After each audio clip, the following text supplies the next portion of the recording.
ప్రత్యేక హోదా అంశం ఇటు ఏపీలోనూ అటు ఢిల్లీలోనూ కూడా హిటెక్కింది. ఇవాళ ఏపీ బంద్కు ప్రధాన ప్రతిపక్షాన్ని వైసీపీ అలాగే కాంగ్రెస్ ఇతర ప్రతిపక్షాలన్నీ కూడా పిలుపునిచ్చాయి. ఇప్పటికే రోడ్ల మీదకి వచ్చి ఆందోళనలు నిరసనలు తెలియజేస్తున్న పరిస్థితి చూస్తున్నాం. మరోవైపు నిన్న పార్లమెంటు బయట లోపల కూడా టీడీపీ ఎంపీలు అలాగే వైసీపీ ఎంపీలు తీవ్రస్థాయిలో నిరసనలు ప్లకార్డులు చూపిస్తూ నిరసనలు నినాదాలు తెలియజేశారు.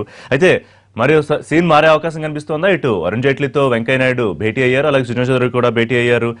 మరోవైపు వెంకయ్య ప్రధానితో భేటీ అయ్యారు. ఖచ్చితంగా న్యాయం చేయాల్సిన అవసరం ఉంది అనే ఒకసారి విజయం తర్వాత హామీల అమలు గురించి ప్రస్తావన తీసుకొచ్చారా? అయితే కొత్త ఆలోచన చేస్తోందా, ప్రత్యేక ప్యాకేజీ ఆలోచన చేస్తోందని మరి వాళ్ళ పత్రికల్లో కథనం వచ్చింది. ఏం జరిగే అవకాశం ఉంటుంది వాళ్ళ విషయంలో డిస్కస్ చేద్దాం. మనతో పాటు జాయిన్ అవుతున్నారు వాసిరెడ్డి పద్మ గారు, వైఎస్ఆర్సీపీ ముఖ్య అధికార ప్రతినిధి, సిహెచ్ఎం కృష్ణారావు గారు, డెక్కన్ క్రానికల్ బ్యూరో చీఫ్ రాజకీయ విశ్లేషకులు. ఇక ఢిల్లీ నుంచి అందుబాటులోకి వస్తున్నారు అవంతి శ్రీనివాస్ గారు, Anakapalli MP, Telugu Desam party senior నాయకులు. మరోవైపు దారా సాంబయ్య గారు, మాజీ ఎమ్మెల్యే, ఏపీ బీజేపీ ముఖ్య నేత, విజయవాడ నుంచి లైవ్లోకి అందుబాటులోకి వస్తున్నారు. శ్రీనివాస్ గారు నమస్తే అండి. ఇవాళ హోదా కోసం ఆంధ్రప్రదేశ్ అంతా బంద్ వాతావరణం, ప్రధాన ప్రతిపక్షం పిలుపునిచ్చింది. సరే, ముఖ్యమంత్రి బంద్లు నిరసనలతో ఇక్కడ మనం సాధించేదేముంది, ఢిల్లీలో పోరాడాలని చెప్పినా లేకపోతే ప్రజలకు ఇబ్బంది కలిగించొద్దని చెప్పినా ఇటు వైసీపీ, కాంగ్రెస్ ఇతర రాజకీయ పార్టీలన్నీ బంద్కు పిలుపునిచ్చాయి. దాన్ని ఎట్లా చూస్తున్నారు? మరోవైపు నిన్న మీ నిరసనలు లోపల కానివ్వండి బయట కాని ఆందోళనతో కొంత ఏమన్నా సీన్లో మార్పు కనిపిస్తోందా ఢిల్లీలో? ఏమంటే దేశంలో 29 రాష్ట్రాలు ఉన్నాయి. దాంట్లో ఆంధ్రప్రదేశ్ రాష్ట్రం ఒకటి. ఒక రోజుతోనే మార్పు వస్తే మరి చాలా విషయాలు ఇదవుతుంది. తప్పనిసరిగా మాకైతే హోప్ ఉంది. ఎందుకనంటే ఈ రోజున ఆంధ్రప్రదేశ్ చాలా ఇబ్బందులు ఉంది. దీనికి అన్ని రాజకీయ పక్షాలు కారణం. ఆ రోజున అన్సైంటిఫిక్గా రాష్ట్రాన్ని విభజించారు కాంగ్రెస్ పార్టీ, దానికి బీజేపీ వారి మద్దతు పలికారు. కాబట్టే రాష్ట్రం విడిపోయింది. విడిపోయినప్పుడు అన్యాయం జరిగింది, ఎక్కువ ఆంధ్రప్రదేశ్కి అన్యాయం జరిగింది. ఆ విషయాన్ని గతంలో గౌరవ ముఖ్యమంత్రి చంద్రబాబు నాయుడు గారు ఒక 29 సార్లు సుమారుగా ఢిల్లీ రావడం, వివిధ దశల్లో మంత్రులకి ప్రధానమంత్రికి చెప్పడం జరిగింది. అన్ని విషయాలు వాళ్ళకి తెలుసు. సరే, వారి ఇబ్బంది వారికి ఉన్నా కూడా మనం కోరేది ఏంటంటే ఆంధ్రప్రదేశ్ ప్రత్యేక దృష్టితో చూడండి. ఆంధ్రప్రదేశ్ ప్రత్యేక పరిస్థితులు విభజించారు, రాష్ట్ర రాజధాని లేదు, లోటు బడ్జెట్ తో అప్పులతోటి మనం వచ్చాం, కట్టుబట్టలతో వచ్చాం, ముఖ్యమంత్రి ఉండడానికి ఇల్లు లేదు, ఆఫీస్ లేదు. తర్వాత అన్నిటికంటే ముఖ్యంగా విద్యా సంస్థలు కానీ, తర్వాత ఇండస్ట్రీస్ కానీ హైదరాబాద్. శ్రీనివాస్ గారు, నిన్నటి పరిస్థితి కనుక చూస్తే మీరు లోపల బయట నిరసనలతో కొంత మళ్ళీ కదలిక ఏమైనా స్పీడప్ అయింది అనుకుంటున్నారా? ప్రధానితో వెంకయ్యనాయుడు భేటీ కానివ్వండి, ఇదంతా దీని అవుట్కమ్ ప్రత్యేక హోదా కాకుండా ప్రత్యేక ప్యాకేజీ ఆర్థిక సాయం కోసం ఏదో ఆలోచిస్తోంది బీజేపీ అనే వాళ్ళ పత్రికల్లో కథనాలు వచ్చాయి. అటువంటి పరిస్థితి ఏమైనా కనిపిస్తోందా? తప్పనిసరిగా అండి. ఇప్పుడు రాష్ట్రానికి ప్రత్యేక హోదా ఇవ్వాలి, రైల్వే జోన్ ఇవ్వాలి, ఆ లోటు బడ్జెట్ కూర్చాలి, ఇలా చాలా ఉన్నాయి. ఒక ఇష్యూ కాదు. అలా షెడ్యూల్ 9-10లో మరి 142 ఇన్స్టిట్యూషన్స్ ఉన్నాయి హైదరాబాద్ చుట్టుపక్కల. ఆ 142 ఇన్స్టిట్యూషన్స్ ఉంటే మనకు 11 ఇచ్చారు. 11లో 9 స్టార్ట్ అయినా ఇంకా 2 స్టార్ట్ అవ్వాలి. ఆ 142 కూడా డిస్ప్యూట్ ఇన్స్టిట్యూషన్స్ ఉన్నాయి. తర్వాత వాటర్ డిస్ప్యూట్స్ ఉన్నాయి చాలా తెలంగాణకి. మనకి ఇలా ఇష్యూస్ తీసుకుంటే చాలా ఇష్యూస్ ఉన్నాయి. ఇవన్నీ సెటిల్ చేయాల్సిన బాధ్యత పెద్దనగా కేంద్ర ప్రభుత్వం మీద ఉంది. తప్పనిసరిగా వారు టైం స్పెండ్ చేయాలి. మన గౌరవ ముఖ్యమంత్రి గారు చెప్పినట్టు మరి ప్రధానమంత్రి గారు ఇప్పటికైనా స్పందిస్తారని ఆశిస్తాం. రైట్. కృష్ణారావు గారు, మొత్తం రాష్ట్రంలో బంద్ వాతావరణం కానివ్వండి, ప్రతిపక్షాలన్నీ, మరోవైపు నిన్న ఢిల్లీలో జరిగిన నిరసనలు కానివ్వండి, ఏమన్నా బీజేపీ మనసు మార్చే పరిస్థితి ఏమైనా ఉంటుందా, లేకపోతే మనసు మారడం వల్లే ప్యాకేజ్ గురించి ఏమైనా ఆలోచిస్తున్నారు ప్రత్యేక హోదా కాదని? ఇప్పుడు 5 రోజుల క్రితం గత శుక్రవారం నాడు అరుణ్ జైట్లీ గారు చెప్పిన దాంట్లో, బాబు ప్రత్యేక హోదా లేదు అంటే ఇవ్వము నో అని అనకుండా ప్రత్యేక హోదా చాలా కష్టసాధ్యం అన్నట్టుగా పరోక్షంగా నేరుగా చెప్పింది ఏంటంటే అది లేదు. కాబట్టే 14వ ఆర్థిక సంఘం తరపున వచ్చే 42% నిధులు, 1 స్పెషల్ గ్రాంట్స్ 2, ఇంకా ప్రత్యేక దృష్టి, స్పెషల్ ఆర్కిటెక్చర్ అనేదో మాట వాడారు ఆయన. సో ఈ విధంగా మేము సాయం చేస్తాము. దాదాపుగా మామూలుగా 63,000 కోట్లు ఏదో రావాలి 13వ ఆర్థిక సంఘం ప్రకారం చూస్తే. ఇప్పుడు ఆంధ్రప్రదేశ్ మేము 2 లక్షల దాకా ఇస్తున్నాం, 2 లక్షల కోట్ల రూపాయలు ఈ 5 ఏళ్లలో అని చెప్పారు. సరే, అది దానికి ఇవాళ నిన్న జరిగినటువంటి వ్యవహారం చూస్తే ఏం పెద్ద తేడా లేదు కేంద్ర ప్రభుత్వ వైఖరిలో. ఇక్కడ చాలా అంటే మళ్ళీ చెప్పిందే చెప్పి ఇది కాదు. ఇక్కడ 2 కీలకమైన అంశాలు ఏమిటంటే ఇది రాజకీయపరమైన వ్యవహారం కూడా ఉంది. రాజకీయ పరంగానే ఒక ఇప్పుడు తెస్తానన్నది ఇస్తానన్నది వాళ్ళు బీజేపీ, కాంగ్రెస్, తెస్తానన్నది తెలుగుదేశం. సో వీళ్ళ సంగతి ఏమిటని వీళ్ళు వైఎస్ఆర్ కాంగ్రెస్ పార్టీ ఒక ఆందోళన చేస్తోంది. ప్రత్యేక హోదా మీద వాళ్ళు ఎన్నోసార్లు వాళ్ళు అడిగారు, వాళ్ళు ఇవ్వడం లేదు. అయినా మీరు ఒత్తిడి తెండి, అది తెండి, ఇది తెండి మేము అడుగుతున్నాం. కాబట్టి మేము ఇవాళ ప్రజాగ్రహాన్ని చెప్పడం కోసం దాని దృష్టిలో పెట్టుకుని బంద్ పిలిపివ్వడం. సరే దాని మిగతా పార్టీలు కూడా మద్దతు ఇచ్చాయి. అది సక్సెస్ అవుతుందా లేదా తెలుస్తుంది. That is different issue. Success అవడం కాదు ఇక్కడ ఇష్యూ. హైలైట్ ఒక రాజకీయ పార్టీగా వాళ్ళు చేసే కార్యక్రమం. నెంబర్ 2 ఏంటంటే ఇప్పుడు అవంతి శ్రీనివాస్ గారు నిన్న part of that whole agitation. వీళ్ళు 10ంటికి వెళ్ళి గాంధీ గారి విగ్రహం దగ్గర కూర్చుని ఆ కార్యక్రమం చేశారు. ఆందోళనలో బ్యానర్లు పెట్టడం అది. లోపలికి వెళ్ళారు. లోపలికి వెళ్ళిన తర్వాత వాళ్ళ స్థానాల్లోనే నిలబడి దాదాపుగా 1:45 సేపు అరుపులు, వ్యవహారం, స్లోగన్లు ఇవ్వడం, చూపించడం, ప్లకార్డులు మాకు చెయ్యాలి గీయాలి అన్నారు. వైఎస్ఆర్ కాంగ్రెస్ వాళ్ళకి ఎంపినంటే వాళ్ళు భాగస్వాములు కాదు కాబట్టి వాళ్ళు మూడేళ్ళలోకి వెళ్ళిపోయారు, ఏదో చేశారు. అయినా కూడా క్వశ్చన్ అవర్ ఆగలేదు, 0 అవర్ ఆగలేదు. ఆవిడ అలాగే కొనసాగించింది. సో అంతవరకు స్తంభింపజేసి ఉండడానికి లేదు ఒకటి. 2 మిగతా వాళ్ళు కూడా మిగతా సమస్యలు ఉన్నాయి కాబట్టి ఆ మెల్లీలో ఏదో అయిపోయింది. ఇక్కడ తర్వాత జరిగింది అసలు కీలకమైంది ఏంటంటే వెంకయ్యనాయుడు గారు లీక్ ఇచ్చారు నిన్న సెంట్రల్ హాల్లో.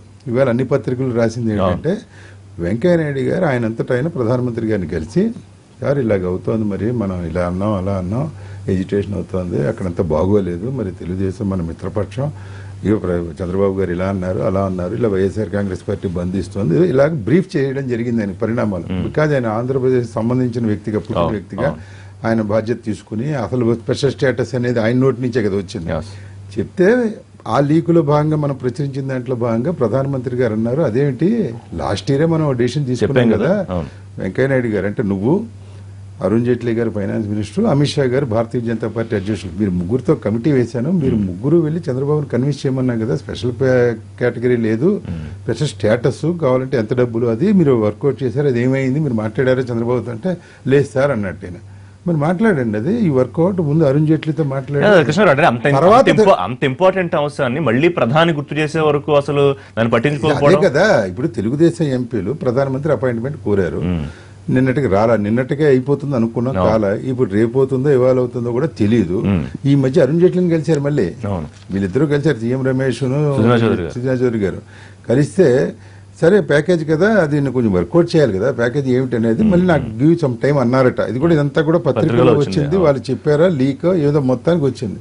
అంటే ఇప్పుడు ఎలా ఉన్నది అలాగే ఉంది. ఇక్కడ ఇందులో పెద్ద మార్పు కేంద్ర ప్రభుత్వం నుంచి మార్పు అయితే ఏం కనపడలేదు. మాట్లాడదాం, ఇంకా అంశాలు మాట్లాడదాం. పద్మ గారు మీకేమనిపిస్తుంది? సరే బంద్ అనేది ఇబ్బంది కలిగినా తప్పదు, ఇష్యూని హైలైట్ చేయడానికి ఒక రోజు బంద్కి పిలువడం కూడా సరే, 2-3 గంటలు ఏదో కాస్త నిరసన తెలియజేసినా కూడా ప్రజలకు ఇబ్బంది లేకుండా ఉంటుందనేది బీజేపీ టీడీపీ అంటున్న అంశం. సో మొత్తం మీద ఈ ఇష్యూ సీరియస్నెస్ అర్థమవుతోందా కేంద్రానికి? ఇప్పుడు కృష్ణారావు గారు చెప్పినట్టు ఒక రోజులో ఏం చేసినా పెద్ద మార్పే ఉంది. ఎప్పుడో ఏడాది క్రితం దీని సంగతి ఏంటో చూడండి, కమిటీ వేయండి అంటే మళ్ళీ లేదు సార్ ఇప్పుడు ఏదో గుర్తు చేసుకుంటున్నాం అన్న పరిస్థితి. సో ఏమన్నా కదలికి వస్తుందా, మీరు ఏం ఫీల్ అవుతున్నారు? అంటే ఒకటి, వాళ్ళ ప్రత్యేక హోదా మీద ఈ మాత్రం కదలికైనా కూడా విపక్షాలకు సంబంధించినటువంటి ఒత్తిడి ఉండడం వల్లే జరిగింది. అటు ప్రైవేట్ మెంబర్ బిల్లు కేవీపీ గారు పెట్టడం వల్ల అయితే కావచ్చు, లేకపోతే ఒక కార్నర్ కి నెట్టబడుతున్నాము అని తెలుగుదేశం బీజేపీ భావించడం వల్ల ఇవాళ బంద్కు కూడా అన్ని పక్షాలు మద్దతు ఇవ్వడం. సో అంటే రాజకీయ పక్షాలు పిలుపునివ్వడం, విడివిడిగా పిలుపుని ఇచ్చినప్పటికీ కూడా అందరూ పిలుపునిచ్చారు. వామపక్షాలు, కాంగ్రెస్ పార్టీ, వైఎస్ఆర్ కాంగ్రెస్ పార్టీ అధ్యక్షుడు జగన్మోహన్ రెడ్డి గారు ముందుగా పిలిపించారు, దాన్ని అందరూ కూడా అందుకున్నటువంటి పరిస్థితి. అదే సందర్భంలో స్వచ్ఛందంగా కూడా వ్యాపార సంస్థలు అయితే, విద్యా సంస్థలు అయితే, అంటే ఈ ఏపీ అన్యాయానికి సంబంధించినటువంటి ఒక పూర్తి స్థాయి సంఘీభావం అనేటటువంటి కనపడుతున్నటువంటి పరిస్థితిలో ఒక ఒత్తిడికి గురయ్యి ఇవాళ మళ్ళీ ఏదో ఒక కదలికి తీసుకొస్తున్నట్లుగా ఒక వాతావరణాన్ని క్రియేట్ చేస్తున్నారు. మేము ఇప్పటికే అప్పీల్ చేస్తుంది ఏంటంటే తెలుగుదేశం పార్టీ వారికి కానీ బీజేపీ వారికి కానీ వాతావరణాన్ని క్రియేట్ చేయకండి దయచేసి. అసలు ఏం జరుగుతుంది అనేటటువంటిది ప్రజలకు తెలియనివ్వండి. ఎందుకంటే ప్రతిసారి కూడా ఒక ఉద్యమం చేస్తున్నటువంటి సమయంలో ఒక నిరసనని, ఒక ఆవేదనని తీవ్రంగా ముందుకు వస్తున్నటువంటి సందర్భంలో దాన్ని మీద నీళ్లు చల్లడానికి, నీరు కార్చడానికి కేంద్రం ఏదో ఇవ్వడానికి సిద్ధంగా ఉంది అనేటటువంటి ఒక ఇండికేషన్ ఇచ్చేటటువంటి ప్రయత్నం చేస్తున్నారు. ఇస్తే మంచిదే, కానీ ఇవ్వబోతున్నామని ఇండికేషన్స్ ఇవ్వడం అనేటటువంటి చాలా ప్రమాదకరము. ఇవాళ నిన్న రాజ్యసభలో కృష్ణారావు గారు చాలా క్లియర్ గా చెప్పారు. రాజ్యసభలో జైట్లీ గారు చెప్పింది ఏంటి, ప్రత్యేక హోదాకు సంబంధించినటువంటి ఇచ్చే అవకాశమే లేదన్నట్టుగా మాట్లాడారు. దానితో పాటుగా ఇంకొకటి ఆయన చెప్పింది ఏంటి, ఇవాళ సహాయము అనేటటువంటిది కూడా మా మిత్రపక్షము అనేటటువంటి దానితో మేమేం అదనంగా ఇవ్వలేము అని ఖరాఖండిగా ప్రత్యేకంగా ఏం చేయలేము అనేటటువంటి. మీరు ఇక్కడ మిత్రపక్షం అని చూసి చేయమనలేదు, లేకపోతే మరొకటి కాదు. విభజన చట్టంలో మీరు చెప్పారు ఆ రోజున ఏపీకి అన్యాయం జరుగుతుంది కనుక ఆదుకోవడానికి ప్రత్యేక హోదా ఇస్తామని మీరు చెప్పినటువంటి మాట, ప్రత్యేక హోదా ద్వారానే ఏపీ బతికి బట్టగడుతుంది అనేటటువంటి ఆ రోజు బీజేపీ చెప్పినటువంటి మాట. ఆ మాట గురించి అడిగితే మిత్రపక్షానికి సంబంధించి మేమేం అదనంగా చేయలేమనేటటువంటి ఒకటి చెప్తున్నారు. అంటే ఒక్క నిమిషం, మిత్రపక్షానికి అదనంగా చేయలేమనేటువంటి ఒకటి, ఇంకొకటి కూడా అన్నారు ఆయన మాట, ఇక ఆర్థిక లోటు లేకపోతే ఇతరత్ర సహాయం అని అంటారా? కేంద్రం నుంచి ఇచ్చినటువంటి సహాయానికి ఇప్పటిదాకా అందినటువంటి సహాయాన్ని కరెక్ట్ గా లెక్కలు అందిన తర్వాత మేము మిగతా ఇచ్చేటటువంటి సహాయం గురించి ఆలోచిస్తామన్నారు. నిన్న తెలుగుదేశం పార్టీ ఎంపీలు సరే 2 రకాలుగా వాళ్ళని చెప్పుకోవాలి, ఒకటి మిత్రపక్షం, 2 అధికార పక్షం ఎన్డీఏకి సంబంధించి. సో ఎంతవరకు పాజిటివ్ యాంగిల్ మీరు ఆలోచించే అవకాశం ఉంది? వాళ్ళు చేసిన నిరసన లోపల కానివ్వండి బయట కానివ్వండి, ఇప్పుడు వెంకయ్యనాయుడు ప్రధానితో భేటీ అవ్వడం కొంచెం ఏదో ఇది ముందుకు వెళ్ళడానికి కొంత వీళ్ళు పాజిటివ్ గా మీరేమైనా తీసుకునే అవకాశం ఉందా ఈ ప్రయత్నాన్ని? పాజిటివ్ గా తీసుకోవడానికి మాకేం ఇబ్బంది లేదు, కానీ పాజిటివ్ గా తీసుకోవడం అనేటటువంటి విషయం పట్ల మొత్తం కూడా ఎక్కడ వేసిన గొంగళి అక్కడే అనేటట్టుంది. 2 ఏళ్లుగా చేస్తున్నది ఇదే పాజిటివ్నెస్. ఇదే పాజిటివ్నెస్ ఏం మాట్లాడుతున్నారు? మేము అధికారంలో భాగస్వామ్యంలో ఉన్నాము, మేము మాకు నమ్మకం ఉంది మోడీ గారి మీద, మేము ఇంకా వేచి చూస్తున్నాం, ఎదురు చూస్తున్నాం అనేటటువంటి మాట్లాడడం వల్ల ఈ రోజున ప్రజలు ఏం చేశారు? మీ వైపు చూశారు, మీరేదో సాధిస్తారు అనేటటువంటి దాంతో అక్కడ మంత్రులు ఉన్నారు, ఇక్కడ మంత్రులు ఉన్నారు, అధికారమే మీది, అధికార పక్షంగా ఉన్నారు, ఉన్నప్పుడు మీరు తీసుకొస్తారని చెప్పి ప్రజలు ఎదురు చూశారు. మీరు తీసుకురాలేనటువంటి పరిస్థితి ఉందంటే ఆ రోజునే మీరు గట్టిగా అడుగుండే వాళ్ళు బీజేపీని. ఇవాళ మీరు అనుసరించినటువంటి వైఖరి వల్లనే ఈ రోజు తప్పించుకోవడానికి బీజేపీ చూస్తుంది. ఇప్పటికైనా సరే క్లియర్ గా చెప్పాల్సింది ఏంటంటే అసలు ఎందుకు ఈ లెక్కల విషయం అనేటటువంటిది, మీరు ప్యాకేజీ ప్రకటించడానికి ఈ లెక్కలకి ఏమిటి సంబంధం? రైట్. సాంబయ్య గారు మీరేం చెప్తారు? హోదా ఖచ్చితంగా తీసుకొస్తామని చెప్పిన బీజేపీయే ఇవాళ రాజకీయ పార్టీలన్నీ రోడ్ల మీదకి వచ్చి ధర్నాకు చేయాల్సిన పరిస్థితికి అధికార పార్టీ వెల్లోకి లేకపోతే పార్లమెంట్ బయట లోపల నిరసనలు చేసే పరిస్థితి తీసుకొచ్చారు. సరే, నిన్న ప్రధానితో భేటీ తర్వాత వెంకయ్యనాయుడు ఏదో ప్రత్యేక సాయం కోసం అని ప్రత్యేక హోదా ఇవ్వము, ప్రత్యేక సాయం చేస్తామని అనే యాంగిల్ ప్రజలకు చెప్పే ప్రయత్నం చేస్తున్నారా? మరి అదన్నా క్లియర్ గా చెప్తారా? సరేనా? భారతీయ జనతా పార్టీకి ఆంధ్రప్రదేశ్ చాలా ముఖ్యమైనటువంటి రాష్ట్రం, కావాల్సిన రాష్ట్రం. ఇక్కడ వెంకయ్యనాయుడు గారు ఈ రాష్ట్రానికి రాష్ట్ర విభజన వల్ల జరిగినటువంటి నష్టాన్ని పోడ్చడానికి ఆయన అన్ని రకాలుగా ప్రయత్నం చేస్తూ ఉన్నారు. ఈ రాష్ట్రానికి ప్రత్యేక ప్యాకేజీనో లేక ప్రత్యేక ప్రతిపత్తినో ఏదో ఒకటి వచ్చి తీరుతుంది, ఎవరికి ఏ రకమైన సందేహం ఉండనవసరం లేదు. ఏంటంటే ప్రత్యేక హోదా అయితే రాదు, అది సుస్పష్టమా?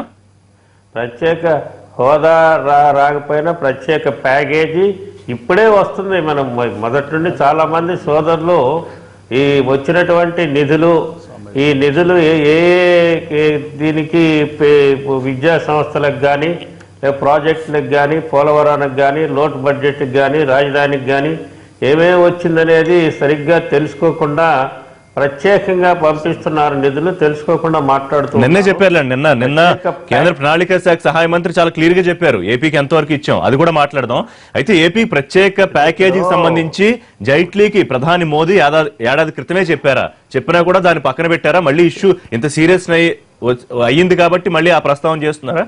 లేకపోతే కామ్గానే ఉండేవాళ్ళు? పెట్టలేదండి. ఇక్కడ ఏంటంటే రాజకీయంగా ఉనికి కోల్పోతున్నటువంటి పార్టీలు ఇవాళ తమాషా చేస్తున్నాయి.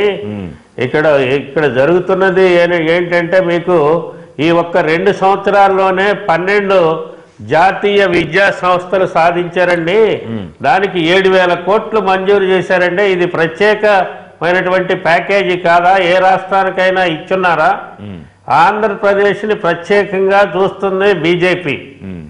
ఇంకా ఏది తీసుకుని ఇక్కడ ఎక్కడైనా సరే రాష్ట్రంలో రాజధాని నిర్మాణంలో కానీ లేక పోలవరం నిర్మాణంలో కానీ ఏపీ ముఖ్యమంత్రి చెప్పారు ప్రత్యేకంగా చూడట్లేదు, ఏపీ ముఖ్యమంత్రి చెప్పారు రావాల్సిన సాయం రావట్లేదు వారే చెప్పారు. సో ముందు మీరు ముఖ్యమంత్రిని కన్విన్స్ చేసిన తర్వాత ప్రజలను కన్విన్స్ చేస్తే బెటర్ ఏమో. ముఖ్యమంత్రి గారు చెప్తారండి ఇంకా రావాలని. ఎందుకంటే రాజధాని లేకపోవటం వల్ల, కూర్చోటానికి కుర్చీ లేని పరిస్థితులు ఉండటం వల్ల వీళ్ళు హడావుడిగా ముఖ్యమైన ముందు ప్రణాళిక లేకుండా రాష్ట్రాన్ని విభజించటం వల్ల ముఖ్యమంత్రి గారు కానీ, మంత్రులు కానీ, అధికారులు కానీ చాలా ఇబ్బంది పడుతున్నారు.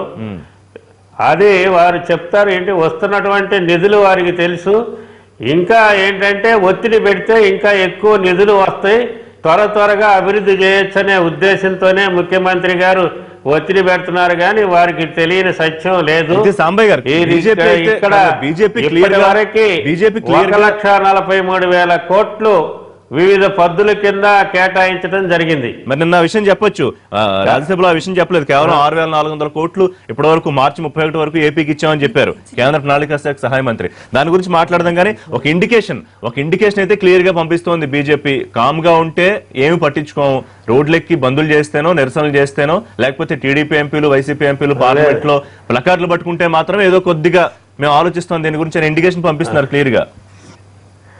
కాదండి, ఇప్పుడు వీళ్ళకి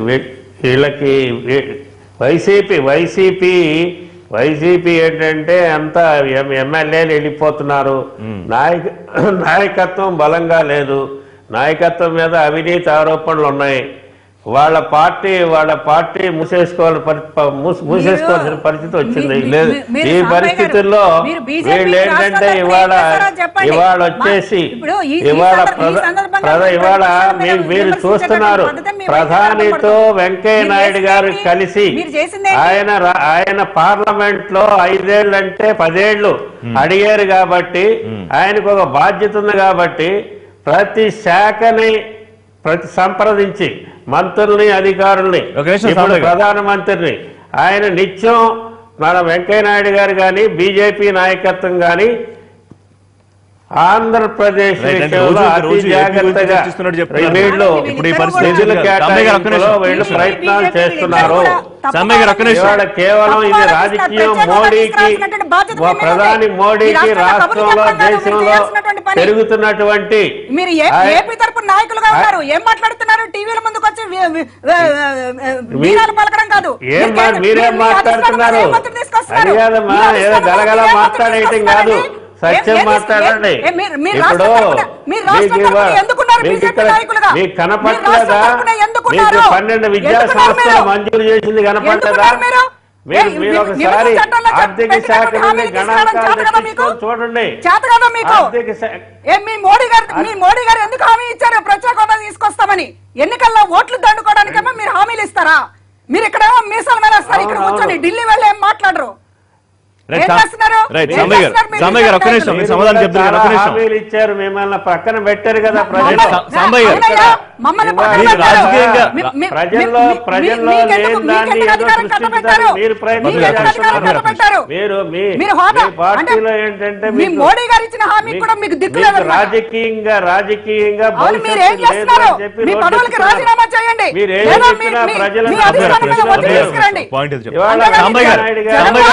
ప్రధానమంత్రి గారిని కలిసి రాష్ట్రానికి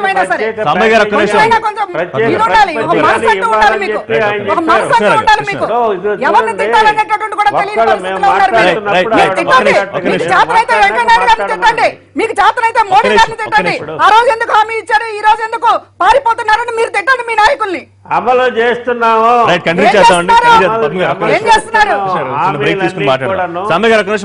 ఢిల్లీ నుంచి ఎంపీ మనకు అందుబాటులో ఉన్నారు శ్రీనివాస్ గారు.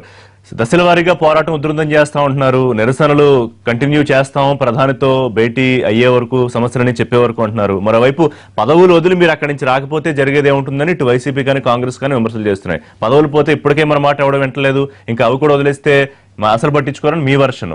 మరి ఏం జరిగే అవకాశం చెప్పే ముందు ఒకసారి కృష్ణారావు గారు మీతో ఏదో మాట్లాడాలనుకుంటున్నారు.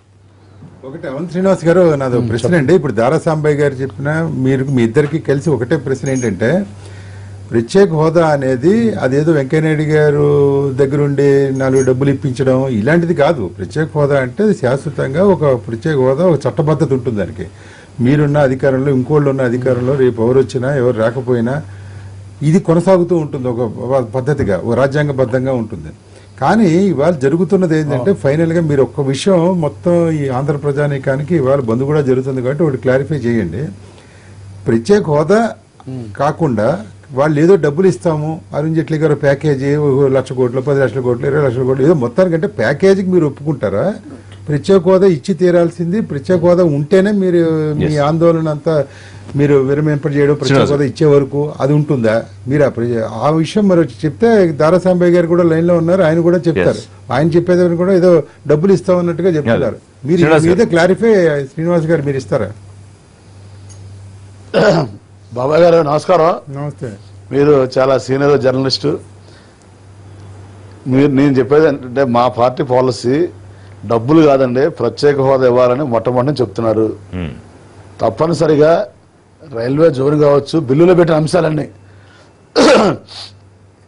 మన లోటు బడ్జెట్ కావచ్చు, రాష్ట్ర రాజధాని నిధులు కావచ్చు, ఇండస్ట్రీ ఇన్సెంటివ్స్ కావచ్చు, ప్రత్యేక హోదా వేరు, ఇండస్ట్రీ ఇన్సెంటివ్స్ వేరు, ఇవన్నీ కూడా ఇవ్వాలని మేము డిమాండ్ చేస్తున్నాం. తప్పనిసరిగా మా పోరాటాన్ని ఉధృతం చేస్తాం.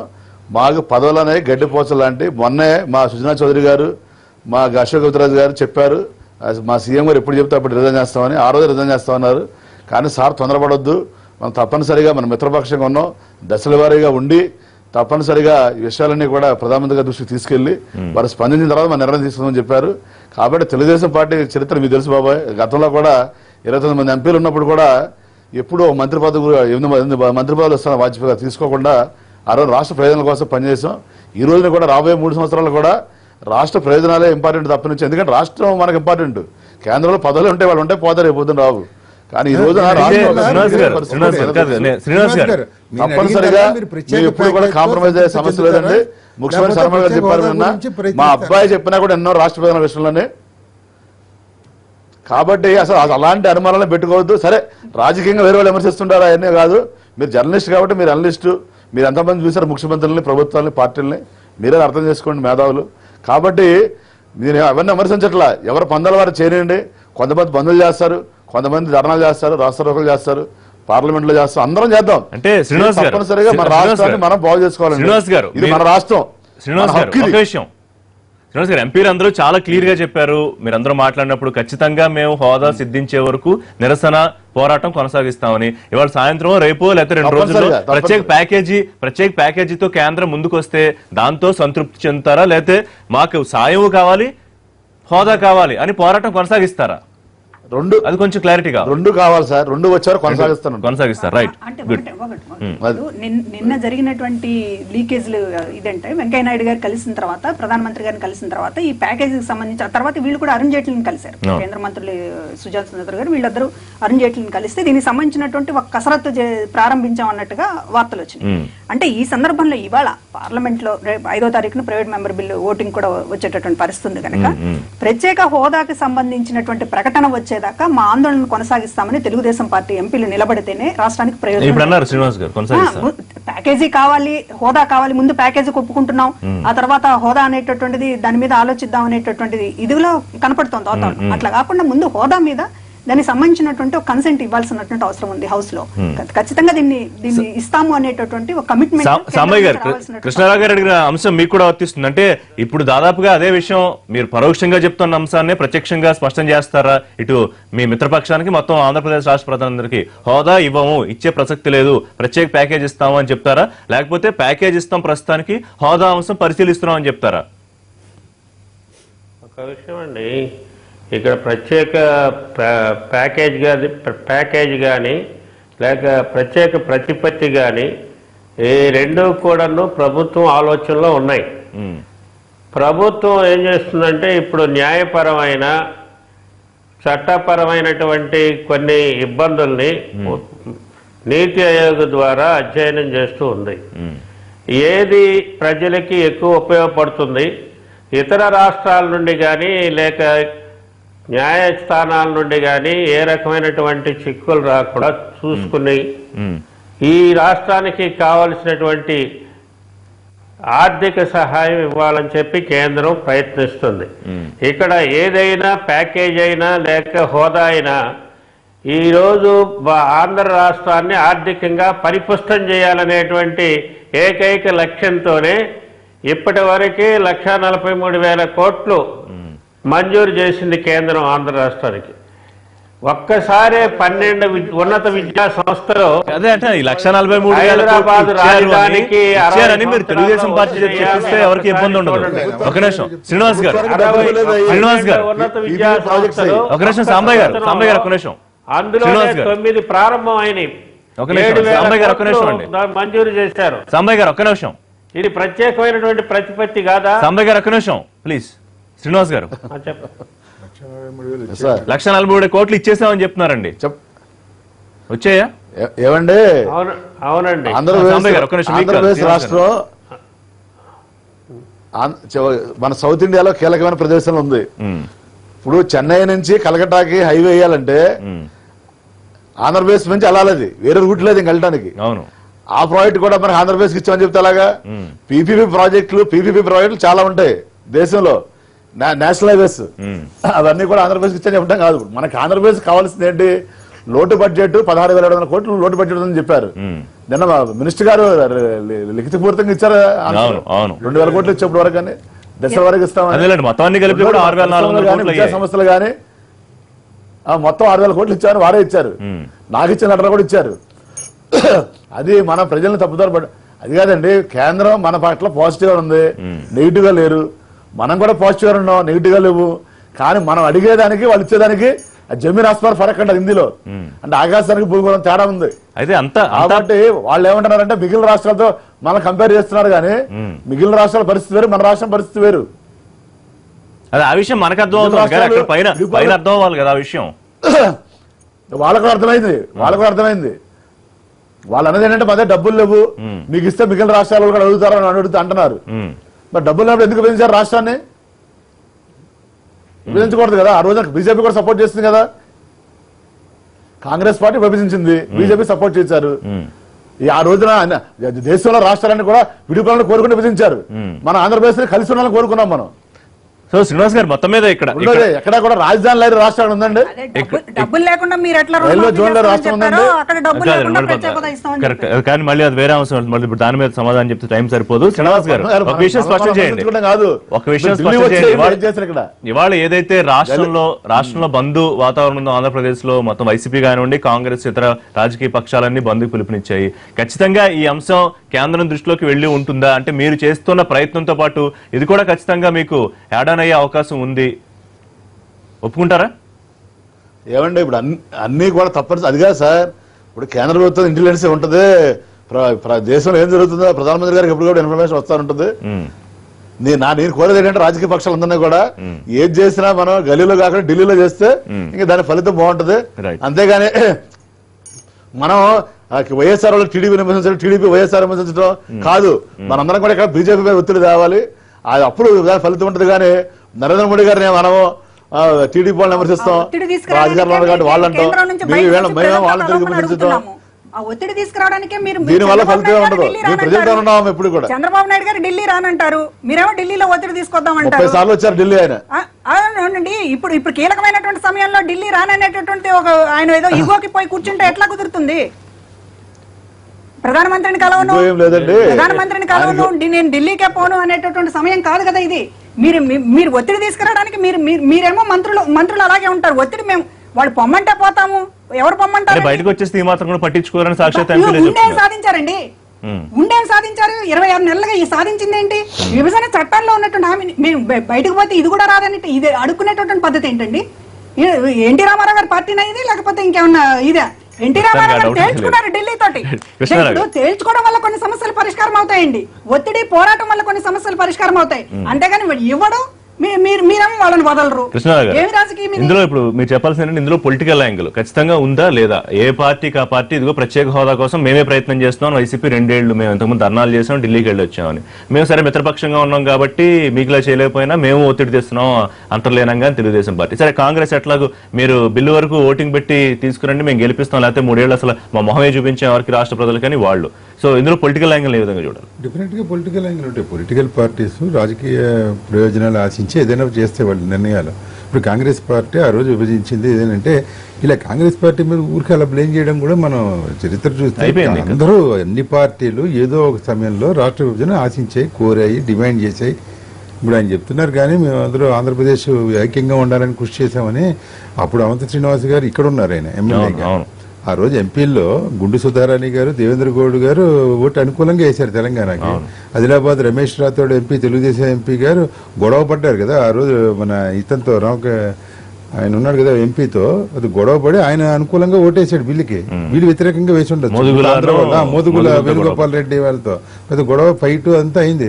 సో ప్రాంతాల వారిగా విడిపోయినప్పుడు అది వేరే విషయం. ఇక్కడ ఇంకోటి ఏంటంటే కాంగ్రెస్ పార్టీ కొంచెం ఇందులో దాన్ని మరీ తప్పుపట్టి ఏదో దోషిగా నిలబెట్టాల్సిన అవసరం ఇప్పుడు లేదు. వాళ్ళు ప్రతిపక్ష హోదా వచ్చి అంటే ఏమీ లేని, అసలు ఒకటి కూడా ప్రతిపక్ష హోదా కాదు, అసలు ఒక ఎమ్మెల్యే లేడు, ఒక ఎంపీ లేడు కదా. ఉన్నప్పుడు పార్టీ రివైవ్ కోసం వాళ్ళు దీన్ని టేకప్ చేశారు, ఇది ఇమ్మని అడిగారు, బంద్ ఒకసారి చేయించారు.